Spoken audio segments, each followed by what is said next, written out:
So when dealing with information security technologies, you have to look at exactly what we're doing and how we're protecting it. Whether it's the asset itself, that's the item of value, the threat against that asset, or the threat agent, the person carrying out the actual threat against the asset.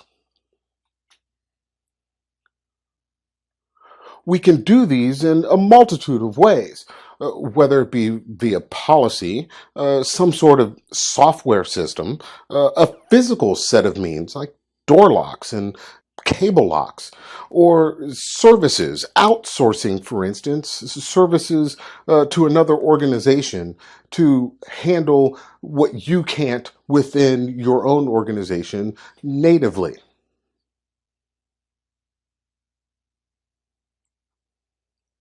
Next, we need to understand the definition of a vulnerability. Vulnerability and threat are not the same thing. A vulnerability is simply a flaw or a weakness. This is what the threat agent is looking to exploit. Then you have the risk. What is the likelihood that the threat agent will be able to employ that particular vulnerability, whether it be an operating system or an unlocked door? Understand that risk in no form and fashion can be eliminated entirely. It's just simply too costly and would take too long to implement. So there's always going to be some degree of risk. Our job as security professionals is to minimize the overall risk to the environment and the information. So let's take Tommy here. Tommy has a nice new car with nice, shiny, brand new rims that he worked all summer long to pay for. So he has the risk of his new rims being stolen. So the loss of those rims would be the overall threat that we need to figure out how to mitigate. The thief looking to steal the new rims would be the threat agent. Tommy does a good job of locking his car up every night and putting it behind the fence. However, there's a hole in the fence. This allows an avenue or a threat vector for the thief, the threat agent, to go in and exploit the ultimate threat of losing his hard-earned rims on his new car. Now, just simply put, that should be able to draw the picture for you of how all of these play together.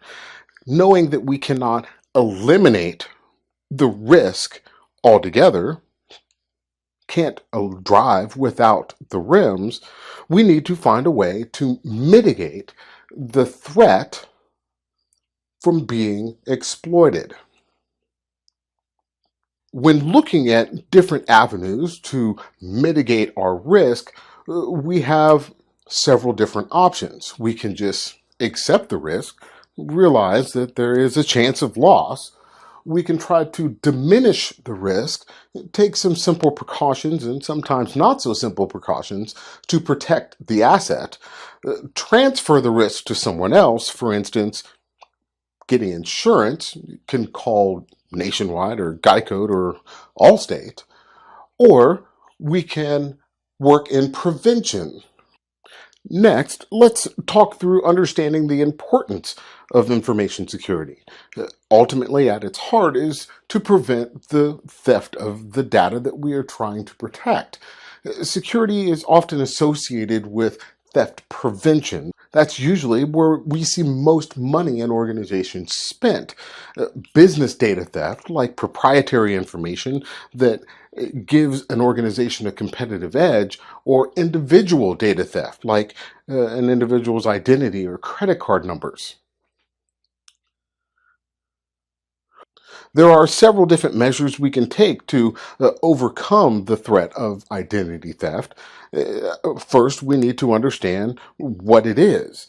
Simply, identity theft is using another person's information in an unauthorized manner, usually for financial gain, like their social security number or credit card accounts or banking information. Next, there are several things that every security professional must be aware and understand when it comes to regulation and law, like HIPAA, which protects your health information, Sarbanes-Oxley, and Graham-Leach, which protects your financial information. These are examples of laws that were enacted to better help protect consumers and individuals from organizations that would otherwise probably not spend the money uh, to protect your information as a whole. Next, let's talk about the expense, the true expense, the expense that you can see. Every attack has overt and covert expenses associated with it. For instance, it takes time after a successful attack or even after an unsuccessful attack to clean up the mess. That requires resources. We identify resources as one of three things: time, people, or money. So, for instance, if you have 100 employees, average hourly salary of $25, number of employees to combat that attack, and then how many hours it and then how many hours is required to stop the attack and clean it up. Multiply that by the total, multiply those together, you get a total cost of $4,000. Total lost hours of productivity, 81, almost 2 weeks of an employee's time for one attack. Now, you can extrapolate from there to see how expensive it can get depending on how many attacks you are having to combat on a regular basis and how many people it takes to combat those attacks.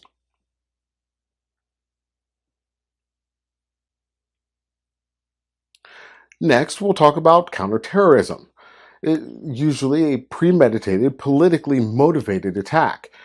Usually the target is information or the computer system itself. It's designed to cause panic and provoke violence, usually resulting in some sort of financial catastrophe. Some of the potential targets of counterterrorism is the banking industry, military, energy plants and power grids, and transportation systems.